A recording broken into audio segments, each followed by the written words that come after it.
하나님의 말씀 같이 보도록 하겠습니다. 오늘 말씀은 사도행전 20장 24절의 말씀입니다. 오늘 말씀의 제목은요, 나의 달려갈 길입니다. 우리 한 절인데요, 같이 한번 읽도록 하겠습니다. 시작. 나의 달려갈 길과 주 예수께 받은 사명 곧 하나님의 은혜의 복음 증거하는 일을 마치려 하면은 나의 생명을 조금도 귀한 것으로 여기지 아니하노라. 아멘. 같이 한번 따라해 볼까요? 오늘 제목입니다. 나의 달려갈 길. 나의 달려갈 길.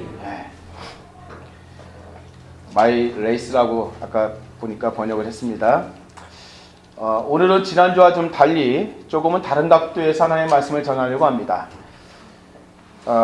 오늘 본문의 말씀은요, 제가 개인적으로 제 평생의 비전으로 붙잡고 살아가는 말씀입니다. 복음을 위해서 제 삶이 온전히 쓰여지고 또 하나님의 복음을 위해서는 제 생명을 조금도 귀한 것으로 여기지 않고 복음을 위해서 값지게 드려질 수 있게 되기를 소원하고 있습니다. 여러분의 비전은 무엇입니까? 여러분의 각자의 비전이 있죠? 무엇이 여러분의 삶을 이끌어가고 있습니까? 비전이 이끌어가는 삶, 하나님이 주신 비전이겠죠? 자, 오늘 우리는 하나님이 주시는 말씀을 통해서 무엇이 나의 비전이 되어야 하는가를 한번 살펴보고자 합니다. 여러분, 하나님께서 소원이 있다는 거 혹시 아십니까? 하나님이 소원이 있으세요. 전지전능하시고 모든 걸 다 하실 수 있는 분인데 그 하나님이 소원이 있으시답니다. 그 소원이 바로 뭐냐면 디모데전서 2장 4절의 말씀에 그 소원이 담겨 있습니다. 같이 한번 읽어볼까요? 시작. 하나님은 모든 사람이 구원을 받으며 진리를 아는 데 이르기를 원하시느니라. 아멘. 이것이 바로 하나님의 소원이고 하나님의 마음입니다. 하나님이 이 세상에 있는 모든 사람들이 다 하나님을 알고 그리고 하나님의 사랑 안에서 인생이 회복되고 또 영원한 생명을 얻는 그런 구원에 이르기를 정말 간절히 바라고 계십니다. 여러분, 근데 어떻게 해야 모든 사람들이 이 구원을 얻을 수 있겠습니까? 로마서에 보면 로마서 10장을 여러분 주의 깊게 읽어보시면 참 진리의 말씀들이 많이 있습니다. 성경 전체가 다 진리의 말씀이지만 하나님의 마음이 많이 담겨져 있습니다. 로마서 10장 13절에 누구든지 주의 이름을 부르는 자는 어떻게 된다고요? 구원을 얻으리로다. 아멘. 누구든지 주의 이름을 부르면 구원을 얻는다고 말씀하십니다. 그러면 어떻게 주의 이름을 부를 수 있겠습니까? 그래서 하나님의 복음을 누군가가 전해 주어야 들을 수가 있는 것입니다. 누가 복음을 전해주지 않으면 어느 누구도 들을 수 없게 되고 결국은 구원에 이를 수 없게 될 것입니다. 그래서 여러분, 복음은 먼저 들은 사람이 누군가에게 전해주도록 도전하게 되어 있습니다. 복음을 받았으면 이것을 전하고자 하는 강한 열망과 도전이 생기게 되어 있다는 것입니다. 성경이 이렇게 말씀합니다. 그러므로 믿음은 들음에서 나며 들음은 그리스도의 말씀으로 말미암았느니라. 아멘. 저와 여러분도 마찬가지죠. 누군가가 복음을 전해줬기 때문에 지금 이곳에서 저와 여러분이 이렇게 예수님의 이름을 부르면서 하나님께 예배를 드릴 수 있게 된 것입니다. 여러분들은 누구로부터 복음을 전해 들었습니까? 어떤 사람은 부모님이 복음의 전수자일 것입니다. 또 어떤 사람은 친구일 수도 있고 어떤 사람은요, 전혀 뜻밖의 사람이 복음을 전해서 예수님을 믿게 되었을 수도 있습니다. 그러나 어떤 경로를 통해서 예수님을 믿었든지 누군가가 복음을 전해주지 않았다면 저와 여러분은 결코 예수님을 만날 수 없었고 결국 구원에 이르지 못했을 것입니다. 물론 우리는 아직도 지금 구원을 향해서 구원의 완성을 향해서 나아가고 있는 중입니다. 그래서 우리는요, 이 복음이 우리에게 어떻게 이렇게 전해지기까지 얼마나 많은 헌신과 희생이 따랐는지를 좀 알아야 될 것입니다. 오늘 제가 지난주에도 말씀드린 것처럼 제자란 무엇인가 지난주였다면 오늘은 왜 제자가 되어야 하는가, 왜 제자가 되어야 하는가의 말씀을 다른 각도에서 여러분께 좀 전하려고 하는 것입니다.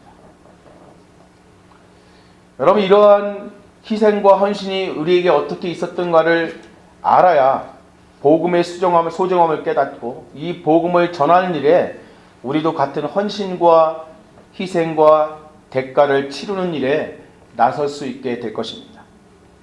아직 우리나라 조선이 쇄국 정책으로 인해서 외국의 문을 잘 열고 있지 않았을 때 우리 민족은요, 복음의 열정을 갖고 있었던, 우리 민족을 향해서 복음의 열정을 갖고 있었던 사람이 있었습니다.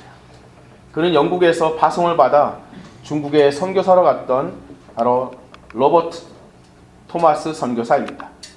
이렇게 블록이 되어 있었죠. 쇄국 정책에 의해서. 이때 로버트 토마스 선교사가 중국에 선교사로 갔었습니다. 이 선교사는요, 1840년에 영국에서 목사의 아들로 태어나서 24살의 웨일즈의 하노버 교회에서 목사 안수를 받았습니다. 그리고 중국으로 파송돼서 선교를 하다가 중국에 도착한 지 8개월 만에 그의 아내였던 캐롤라인과 뱃속에 있던 태중에 있는 아이가 함께 죽게 되었습니다. 여러분, 선교사의 삶에는요, 눈물이 있습니다. 사실은 자신이 받은 직접적인 고통과 아픔보다도 함께하는 가족들이 겪는 고통을 보는 것이 더 큰 아픔이고 슬픔이 됩니다. 아내의 죽음과 자녀의 죽음은 그 어느 것보다도 이 토마스 선교사를 고통스럽게 했습니다. 그러나 그는 그런 슬픔을 이겨내고 의지를 굽히지 않고 선교사에 가다가 조선에 대한 정보를 듣게 되었습니다. 그래서 마침내 미국의 상선이었던 이 제너럴 셔먼호를 타고서 대동강을 거슬러서 평양까지 올라오다가 배가 그만 평양 인근에서 좌초되었습니다. 그래서 여러분, 대동강변에서 복음을 전하지 못하고 조선 수군들에게 붙잡혀 참수되어 순교하였습니다. 그의 나이가 26살 때였습니다. 그는 죽으면서 야소야소하면서 자신을 죽이려는 그 병사들에게 한자 오래된 책을 던져 주었습니다. 어떻게 보면 그의 죽음은요, 땅을 밟아지도 못하고 복음을 전하지도 못하고 너무나 허무하고 아무런 의미가 없는 죽음처럼 보였습니다. 그러나 이 순교 소식을 들은 그의 고향 하노버 교회에 토마스 선교사의 순교로 인해서 여러분, 1866년 정도면요, 우리나라는 세계에 알려지지도 않은 전도 종족이었습니다. 보이지도 않은. 그런데 토마스 선교사의 순교로 인해서 누구도 들어보지도 못했던 이 조선이라는 나라가 그 땅에 알려지게 되었습니다. 그래서 이 하노버 교회의 전 성도가 조선의 복음의 문이 열려지기를 위해서 날마다 눈물로 기도했습니다. 그래서 여러분, 토마스 선교사로 인해서 먼 영국 땅에 조선이라는 미전도 종족이 하나님 앞에 올려지게 되었던 것입니다. 하노버 교회의 담임 목사였던 토마스 선교사의 아버지는 그의 아들 토마스 선교사를 가슴에 묻고 1884년 그가 죽기까지 무려 18년 동안 조선이라는 나라가 하나님 앞에 돌아올 수 있게 되기를 위해서 눈물로 기도하였다고 합니다. 그리고 그 기도의 응답으로 드디어 우리나라에서도 문호가 열리고 선교사들이 들어오게 되었습니다. 성경은 우리에게 이렇게 증언합니다. 같이 한번 읽어볼까요? 시작. 내가 진실로 진실로 너희에게 이르노니 한 알의 밀이 땅에 떨어져 죽지 아니하면 한 알 그대로 있고 죽으면 많은 열매를 맺느니라. 아멘. 초대교회의 교구였던 이 터툴리아는 순교의 피는 교회의 초석이 된다고 말했습니다. 그래서 바로 이 토마스 선교사의 순교의 피는 결국 한국 교회의 초석이 되어서 그 이후에 1907년 평양 대부흥의 출발점이 되었습니다. 그 당시에는요, 스코틀랜드 성서공회 선교사들이 중국 땅에 들어와서 이 성경을 중국어로 번역하고 있었습니다. 그 중에 윌리엄슨 선교사라는 사람이 있었는데 그가 이 토마스 선교사가 한문 성경을 조선어로 가져가는 데 큰 도움을 준 선교사였습니다. 그 윌리엄슨 선교사의 후임으로 로스라는 선교사와 맥켄타이어라는 선교사가 중국으로 오게 되었습니다. 그리고 윌리엄스 선교사는 이 두 선교사에게 조선에서 순교한 이 토마스 선교사의 순교 이야기를 눈물로 전해지게 되었습니다.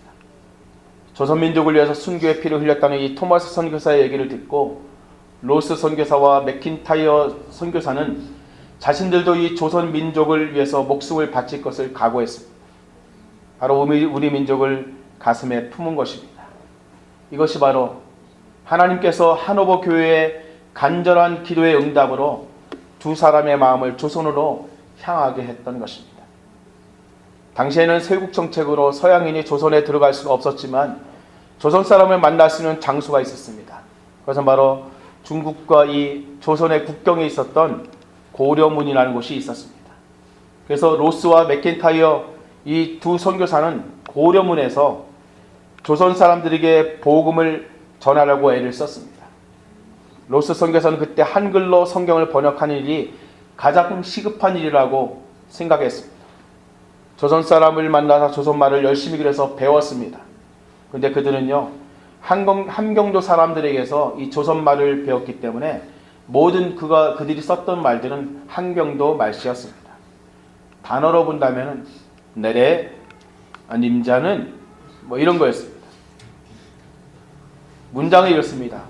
너를 믿지 못하겠다. 어떻게 왔음네?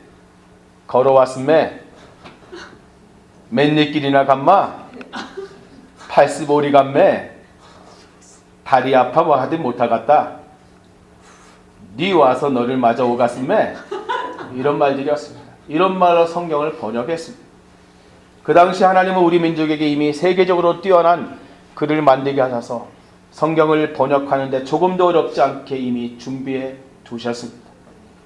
로스 선교사는 곧 번역을 시작해서 1882년 우리나라 최초의 한글 성경인 로스역 성경인 예수 선교 전서가 세상에 나오게 되었습니다. 우리나라 최초의 성경이 바로 이 예수 선교 전서는 지금 중국에 보관되어 있습니다. 제가 예전에 2006년에 중국에 선교를 가서 심양에 있는 한 중국인 교회의 기념관에 전시되어 있는 로스역의 원본을 직접 보았습니다. 우리나라 성경인데, 우리나라 최초의 번역 성경인데 중국에서 보관하고 있는 것입니다. 많이 안타까웠습니다. 그 당시 일본에서는 신사유람단의 일원으로 일본에 가 있던 이수정이라는 사람이 미국인 선교사 조지 낙스에게 한인 최초로 세례를 주었고 그로 하여금 그리스도인에게 하였습니다. 그리고 그를 통해서 여러분 마가복음이 번역이 되었습니다. 이수정은요 여기에 그치지 않고 조지 낙스에게 조선의 선교사를 파송해 달라는 청원서를 미국 교회에 요청했습니다. 이수정은요 마치 사도 바울이 환상 중에 나타나서 마게노야 사람처럼 조선에 와서 우리 백성을 도우라고 조선 선교를 요청하고 다녔던 것입니다. 그래서 일본 선교사였던 이 조지 낙스는 1883년에 우리 민족에게 한 명의 선교사도 없었을 때 자신의 교회에 조선을 위한 선교사를 보내달라는 편지를 미국에 다음과 같이 보내게 됩니다. 조선의 선교를 위해서 우리 교회가 3사람만 택하여 보내주십시오. 만약 우리 교회에서도 할 수 없다면 다른 교회에서라도 이 부름에 응답할 수 있도록 좀 도와주십시오. 라는 편지를 썼습니다. 이때 우리 민족에 대한 정보가 먼저 믿은 그리스도인들에게, 미국에 있는 그리스도인에게 전해졌을 때 이 소식에 민감하게 반응한 사람들이 있었습니다. 중국과 일본에서 성경을 번역하게 되고 영국과 일본 그리고 미국과 캐나다에 있는 그리스도인들이 조선을 위해서 기도하기 시작했습니다. 복음이 이 조선 땅에 들어올 수 있게 해달라고 그들은 간절히 기도했습니다. 여러분, 눈에 보이지도 않던, 가보지도 않고 알지는 못했던 그 나라, 그 민족을 위해서 기도했던 그 사람들이 바로 제자의 삶을 사는 그리스도인들이었습니다. 우리끼리만 예수를 믿고 우리끼리만 즐거워하다가 우리끼리만 천국에 가려고 하는 것이 아니라 복음을 듣지도 못한 사람에 대한 그런 소식에 믿음으로 반응한 사람들이 바로 제자들인 것입니다. 결국은 그 기도의 응답으로 1882년에 한미 수요 조약이 체결되어서 우리나라에도 외국인들이 자유롭게 들어올 수 있게 되었습니다. 그리고 미국이 그 대가로 한국에 있는 관리들을 미국에 초청해서 견학을 시켜줬습니다. 여러분 혹시 역사를 배우신 분들 혹시 이것이 뭔지 아시겠습니까? 예, 견미단이라고 합니다. 신사유람단은 일본으로 갔던 것이 신사유람단이고 미국으로 건너가서 미국을 방문했던 것이 견미단입니다. 견미단. 이 일행이 바로 샌프란시스코에 도착하여 기차를 타고 워싱턴을 향해서 갈 때 기차에 탔던 모든 사람들은 그들을 보고서 신기한 듯 많이 웃었습니다. 왜 그랬겠어요? 이 모습대로 갔습니다. 갓을 쓰고 도포를 입은 이 모습 그대로 미국에 갔었기 때문입니다. 이 모습에요 웃는 사람들도 있었지만 그 기차에서 그 견미단 일행을 보고 하나님의 마음을 품었던 사람이 한 사람이 있었습니다. 그가 바로 가우치 목사였습니다. 바로 이 사람입니다. 그 가우치 목사는 자신이 사역하던 볼티모어 교회에서 설교를 하면서 다음과 같이 말했습니다. 나는 오늘 조선이라는 민족을 만났습니다. 그곳에는 선교사가 없다고 합니다. 하지만 얼마 전에 문호가 개방되었다고 하니 곧 선교사님이 파송될 것입니다. 그러니 이제 그곳에 들어갈 선교사님을 우리가 믿음으로 미리 위해서 선경금을 합시다.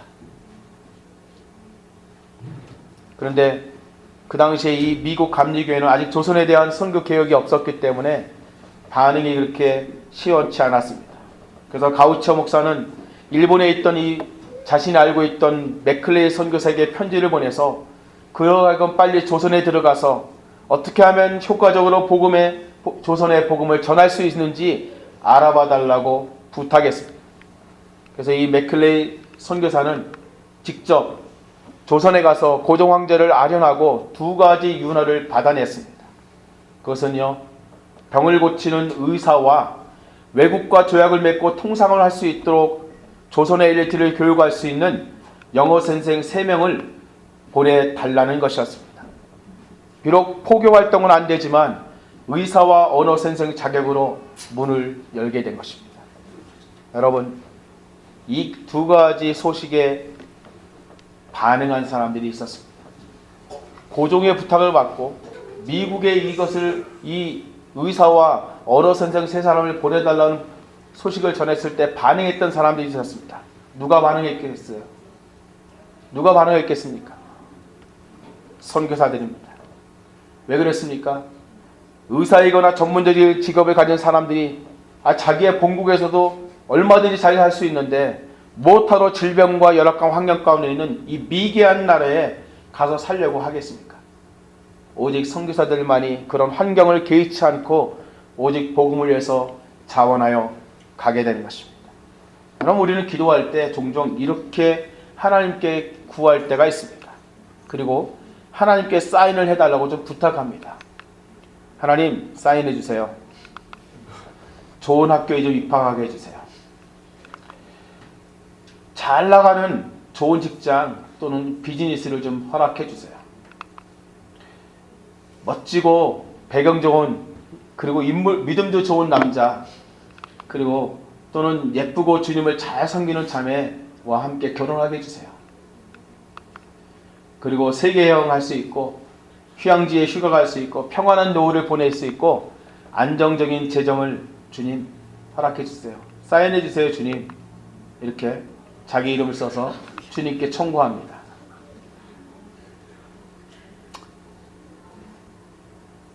그러면 하나님께서 근데 만일에 저와 여러분에게 이런 것을 요구하시면서 너도 좀 사인을 좀 해줄래? 이렇게 말씀하시면 여러분 어떻게 하시겠습니까? 너도 여기 좀 사인 좀 해주려. 장기 선교사, 오지 선교사, 싱글 선교사. 사인 해주겠니? 하고 주님이 말씀하신다면 여러분 어떻게 하시겠습니까? 우리 민족에 대한 정보에 가장 민감하게 반응했던 사람은 존 헤론이라고 하는 선교사였습니다. 존 헤론은요, 의대를 졸업할 무렵에 조선에서 보낸 맥클레이 선교사의 편지를 읽게 됩니다. 선교사가 한 사람도 없다는 그 조선이라는 나라에 비록 선교사로는 들어갈 수 없지만 의사의 신분으로 들어갈 수 있다는 정보를 그는 들었습니다. 이 정보를 들은 그는 가슴이 뛰었습니다. 지금 조선이 자신을 부르고 있다는 것을 느꼈습니다. 하나님께서 왜 자신에게 의학 공부를 시키시고 의사가 되게 하셨는지 깨닫게 되었습니다. 그는 하나님의 부르심에 기꺼이 순종했습니다. 존 헤런은요, 테네시 의과대학에 수석으로 입학을 했고 테네시 의과대학이 개교한 이래 가장 공부를 잘하는 학생이었다고 합니다. 그래서 학교에서는요, 선교사로 가려는 그를 만류하고 나섰습니다. 학교에서도 교수로 좀 남아달라고 그렇게 반대했습니다. 그래서 여러분, 우리는 공부를 너무 잘해도 선교의 장벽이 된다는 것을 좀 알게 됩니다. 우리는 얼마나 해피합니까? 저 여러분 해피하죠? 공부를 너무 잘하는 것도 아니고 머리가 아주 뛰어나서 뭐 IQ가 150이 넘는 것도 아니고 우리에게는 정말 장벽이 없습니다. 할렐루야. 아멘. 저와 여러분에게 무슨 장벽이 있겠습니까? 이 존 헤론이 장래를 보장받는 길을 몰라서 우리나라에 오려고 했겠습니까? 아니죠. 그의 가슴 속에는요, 하나님의 마음이 있었습니다. 존 헤론은요, 조선에도 하나님의 백성이 있다는 것을 알고 있었습니다. 그런 하나님의 마음을 가지고 있었기 때문에 그는 과감히 이런 자기에게 얼마든지 주어질 수 있는 부와 명예를 버릴 수 있었습니다. 주님은 우리에게 말씀하십니다. 예수께서 가라사대 내가 진실로 진실로 너에게 이르노니 나와 및 복음을 위하여 집이나 형제나 자매나 어미나 아비나 자식이나 전투를 벌인 자는 금세에 있어서 집과 형제와 자매와 모친과 자식과 전투를 100배나 받되 어떻게 받는다고요? 핍박을 겸하여 받고 내세의 영상을 받지 못할 자가 없느니라. 아멘. 근데 가장 먼저 태평양을 건너왔던 이 존 헤론 선교사보다 우리나라의 인천 제물포항을 더 일찍 밟은 선교사가 있었습니다. 누구냐면 바로 여러분 잘 아시는 아펜셀러와 언더우드였습니다. 당시에는 미국에서 우리나라로 들어온 데는 배가 없었기 때문에 먼저 일본에 도착한 다음 일본에서 조선으로 갈 날을 그때 기다리고 있었습니다. 그런데 한국에서 1884년 갑신정변이 일어났습니다. 그래서 미국 선교부는 급히 존 헤론에게 전보를 보냈습니다. 조선의 상황이 좋지 않으니 그냥 일본에 좀 더 기다렸다가 한국의 조선이 좀 좋아지면 그때 들어가는 내용이었습니다. 그래서 존 헤론은 일본에 남아서 조선의 언어를 배우면서 준비하고 있었습니다. 근데 나중에 파송을 받았던 이 아펜셀러와 언더우드 선교사가 먼저 조선에 들어오게 되었던 것입니다. 여러분, 아펜셀러는요, 결코 아펜을 파는 사람이 아닙니다. 언더우드 역시요, 나무 아래에 그냥 앉아있던 사람이 아닙니다. 무슨 말인지 아시겠습니까? 언더우드. 좀 늦군요. 아펜셀러. 절대로 아펜을 파는 사람이 아닙니다. 그래서 이 언더우드 선교사가 우리나라에 들어온 최초의 선교사라는 영예를 갖게 됩니다. 여러분, 이 사실을 안 존 헤론은 바로 배를 타고 조선으로 들어갑니다. 자신이 먼저 들어가야 되는데 이 아펜셀러와 언더우드가 먼저 들어갔다고 열이 받아서 들어간 것은 아닙니다. 단지 복음의 열정 때문에 언더우드의 뒤로 2달 후에 조선에 들어왔습니다. 지금으로부터 1130년 전인 1885년 4월 5일 부활절 아침, 미국을 떠나서 태평양을 건너 일본을 경유하는 긴 항해 끝에 언더우드와 이 아펜셀러 부부는 인천에 있는 제물포항에 도착했습니다. 태평양의 끄트머리에 있는 작은 나라 조선에 발을 들여놓은 이 아펜셀러는 먼저 하나님께 이렇게 간절한 기도를 올려드렸습니다.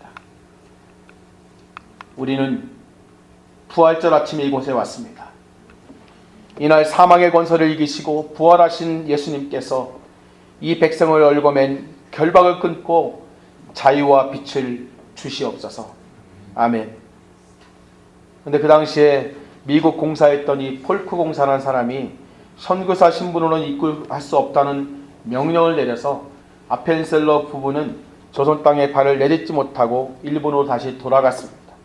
그런데 언더우드는 선교 활동을 하지 않고 의사 이 알렌이 운영하는 광해원에서 일한다는 조건으로 입국이 허락되었습니다. 그래서 그가 최초의 한국 땅을 밟은 선교사가 되었던 것입니다. 하지만 이 언더우드에게는 조선 사람들을 섬기는 최고의 방법은 복음을 전하는 것이라고 그는 알았습니다. 모든 것을 포기하고 하나님의 부름을 받아서 찾아왔던 이 조선 땅에서 복음을 전할 방법은 그러나 그 당시에는 아무것도 보이지 않았습니다. 26살의 젊은 선교사 언더우드는 한 번도 복음을 듣지 못하고 죽어가는 이 민족을 위해서 그저 하나님 앞에 눈물로 기도할 수밖에 없었습니다. 사랑하는 친구였던 아펜셀러는 조선 입국도 못하고 일본으로 그냥 쫓겨났고 선교사로 왔지만 막상 복음을 전하지 못하는 이 암담한 속에서 그는 이렇게 하나님께 기도의 문을 올렸습니다. 주여, 지금은 아무것도 보이지 않습니다. 주님, 메마르고 가난한 땅,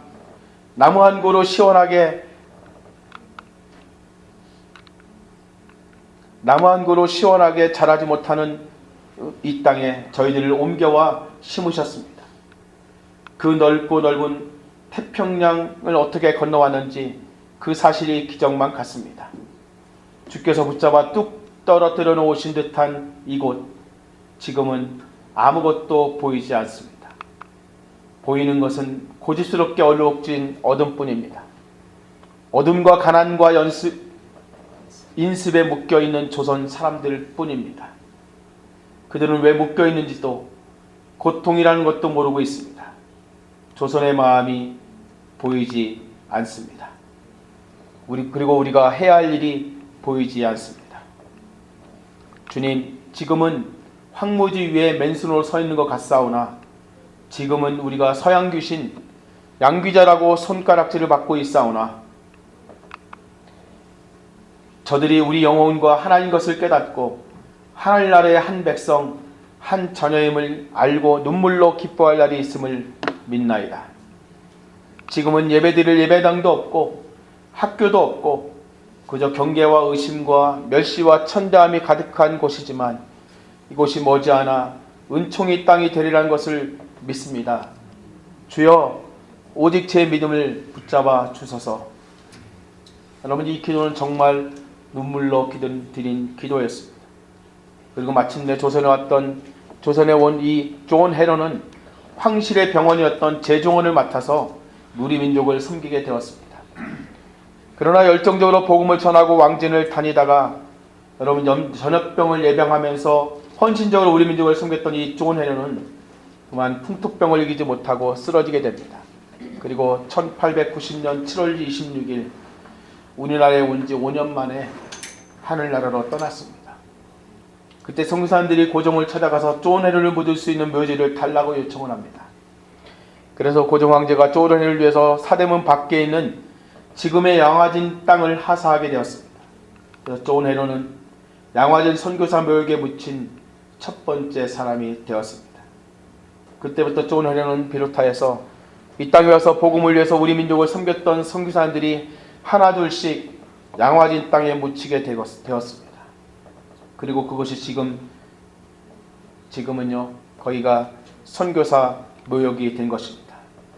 성도 여러분, 여러분도 언젠가 한국 땅을 가게 된다면 반드시 그곳 양화진 선교사 묘역을 한 번쯤은 꼭 찾아가 볼 수 있게 되기를 바랍니다.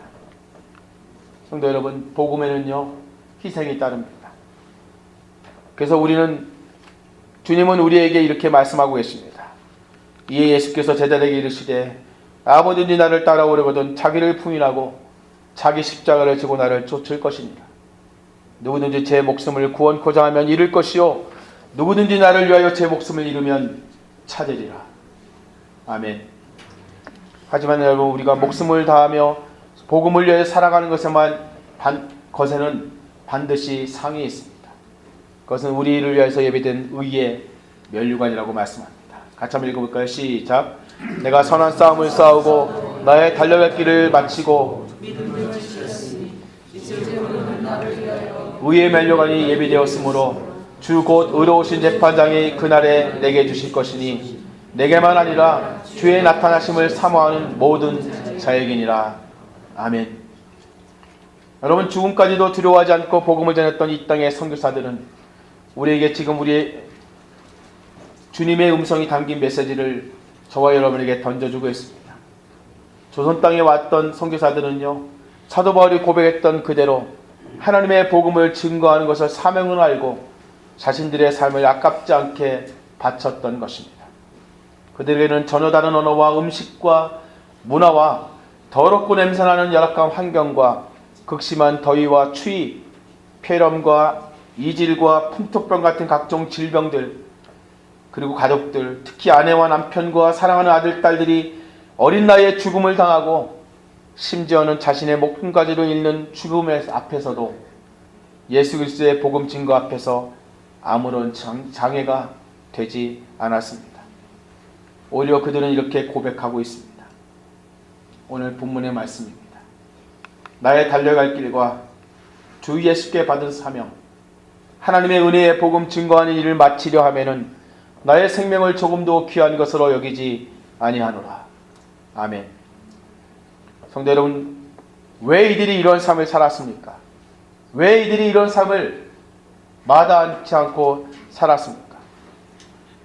그것은 바로 이들이 하나님의 마음과 소원을 알았기 때문입니다. 하나님의 마음과 하나님의 소원이 뭐라고 그랬죠? 모든 사람이 구원을 받으며 진리를 아는데 이르는 것이 하나님의 마음이고 소원이라고 말씀하셨습니다. 이들에게요, 하나님의 마음이 부어졌기 때문입니다. 여러분, 이것이 제자입니다. 왜 제자가 되어야 합니까? 하나님의 마음을 알았기 때문입니다. 그래서 여러분, 하나님의 마음을 모르는 사람은요, 결코 제자가 될 수 없습니다. 그래서 만일 여러분이 정말 복음을 받은 사람이라면 이 복음을 전하라는 마음이 없을 수가 없게 되는 것입니다. 주님이 이 땅에 오신 이유가 바로 이 복음 때문이었습니다. 그리고 하늘로 올라가시면서 제자들에게 마지막으로 부탁하신 것도 바로 이 복음이었습니다. 같이 한번 읽어볼까요? 시작. 또 가라사대 너희는 온 천하에 다니며 만민에게 복음을 전파하라. 이것이 주님이 우리에게 승천하시기 전에 마지막 우리에게 당부하셨던 주님의 부탁이었습니다. 뿐만 아니라 주님께서 하늘로 올라가시면서 우리에게 성령을 보내주시겠다고 약속하시면서 하시는 이유도 바로 이 복음 때문입니다. 성령이 너에게 임하시면 너희가 권능을 받고 예루살렘과 온 유대와 땅끝까지 이르러 내 증인이 되리라 하시니라 말씀합니다. 우리를 예수의 증인, 복음의 증인이 되게 하시려고 성령을 보내주시겠다는 것입니다. 여러분, 우리가 왜 제자가 되어야 합니까? 하나님의 마음을 알았기 때문입니다. 복음을 전하는 삶을 살기 위해서입니다. 증인이 되는 삶을 살기 위해서인 것입니다. 천국의 나팔수가 되기 위해서입니다. 결국은요, 우리가 제자가 되는 것은 사람을 낚는 어부가 되기 위해서 제자가 되는 것입니다. 그래서 그것을 깨닫는다면 우리의 삶의 모든 면에서 그 방향과 목적이 달라질 것입니다. 여기 학생들, 대학생들을 포함해서 여러분, 왜 공부합니까? 우리의 주님의 마음이 우리 안에 부어졌다면 왜 공부합니까? 증인이 되기 위해서입니다. 여러분, 직장 다니며 비즈니스 하시는 분들 왜 돈을 법니까? 복음을 전하기 위해서입니다. 건강을 유지해서 여러분 운동하시는 분들 왜 운동합니까? 사람을 낚는 어부가 되기 위해서입니다.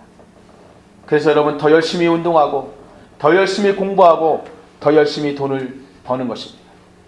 제자로서의 삶을 살기 위해서 달려가는 것입니다. 이것이 우리의 인생의 목적이라고 믿습니다. 그럴 때 우리도 사도 바울과 같이 고백할 수 있게 될 것입니다. 사도 바울이 뭐라고 고백했죠? 같이 한번 읽겠습니다. 시작. 나의 달려갈 길과 주 예수께 받은 사명 곧 하나님의 은혜의 복음 증거하는 일을 마치려 하면은 나의 생명을 조금도 귀한 것으로 여기지 아니하노라. 아멘. 그래서 여러분, 우리 이 길을 함께 걸어가기를 원합니다. 나의 달려갈 길을 같이 달려갑시다. 그리고 주님의 마음을 아는 자가 됩시다. 그래서 우리 모든 사람의 구원을 받으며 진리를 아는 데 이르기를 원하는 하나님의 마음에 반응해서 기꺼이 제자의 삶을 살아가는 저와 여러분이 될 수 있기를 주님의 이름으로 축원합니다. 아멘. 같이 한번 기도하겠습니다.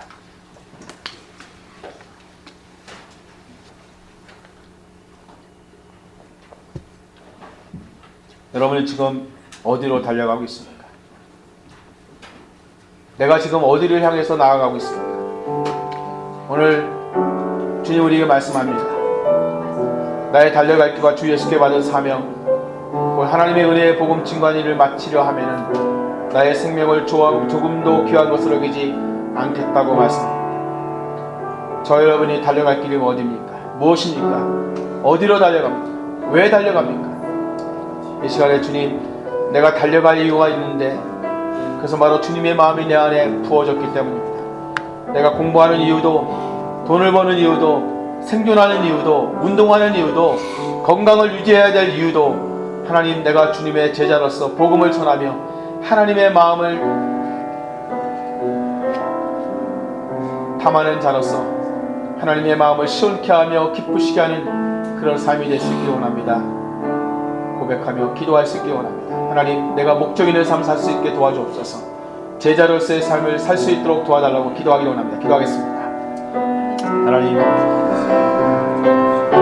나에게 복음이 전해지는 것은 하나님의 마음을 담은 자들을 통해서 그들의 마음을 하나님께서 감동하셔서 하나님 그들로 하여금 생명을 아끼지 않고 복음을 증거함으로 지금 이 시간 나에게까지 아버지 하나님의 천국의 소식이, 생명의 소식이 나에게 전해진 것을 믿습니다. 하나님, 나에게도 그 마음을 부어주시옵소서. 하나님 아버지의 마음을 부어주시옵소서. 모든 사람이 구원의 길을 원하시는 하나님의 마음을 하나님 내 마음 가운데 부어주시기 원하고 기도합니다. 그래 주님, 내가 살아가는 이유가 되게 하여 주시옵소서. 내가 달려가는 이유가 되게 하옵소서. 이것이 나의 사명이 되게 도와주시고 이 사명을 향해서 끝까지 달려가는 믿음의 삶 되게 도와주시기 원합니다. 하나님, 내가 제자가 될 이유가 여기 있습니다. 하나님의 복음을 아버지 담은 자로서, 복음을 전하는 자로서 삶을 살게 하여 제자로서의 삶을 살 수 있도록 도와주시고 끝까지 이 길을 달려가 마침내 하나님 나의 달려갈 길을 다 마치고 주님께 나의 삶을 올려드릴 수 있도록 성령님 도와주시옵소서. 하나님 아버지, 이 편안한 나라, 이 캐나다 땅에 살면서 저희들이 주님의 부르심이 무엇인지 때때로 잊고 지낼 때가 참 많이 있었음을 고백합니다. 하나님, 그저 이곳에서 아이들을 공부시키고 저희들 노후를 대비하고 그냥 살아가는 것, 그것에 혹시 우리의 삶의 목표를 삼았는지 모릅니다. 하나님, 다시금 돌아볼 수 있게 도와주옵소서. 주님, 목숨을 걸고, 아니 생명을 주 앞에 내어드리고 부모 형제를 떠나서 복음을 전했던 믿음의 선교사들과 그들을 통해서 저희들 가운데 복음이 전해졌음을 감사합니다. 그들에게 하나님의 마음이 부어졌기 때문인데 하나님, 우리에게도 그 마음을 부어주시옵소서. 하나님, 모든 사람이 하나님 구원에 이르기를 원하시는 하나님의 마음이 우리 각자에게 주님 부어져서 우리로 하여금 우리의 삶의 목적이 복음을 증거하는 제자의 삶을 살아가는 것이 될 수 있게 도와주시기 원합니다. 우리가 하는 모든 생업과 학업과 진로까지도 하나님 이것에 포커스 할 수 있도록 도와주시고 이것이 우리의 사명이 될 수 있도록 성령님 우리 각자에게 그 마음을 부어 주옵소서. 주님, 이 땅에 아직도 복음을 듣지 못한 일들이 많이 있습니다. 주님, 우리에게 복음에 대한 열정을 주시고 생명을 전하는 자들로 우리가 이 땅에 살면서도 끊임없이 복음을 증거하는 믿음의 사람들로 함께 설 수 있도록 성령님 도와주시옵소서. 감사드리고 거룩하신 예수님의 이름으로 기도합니다. 아멘.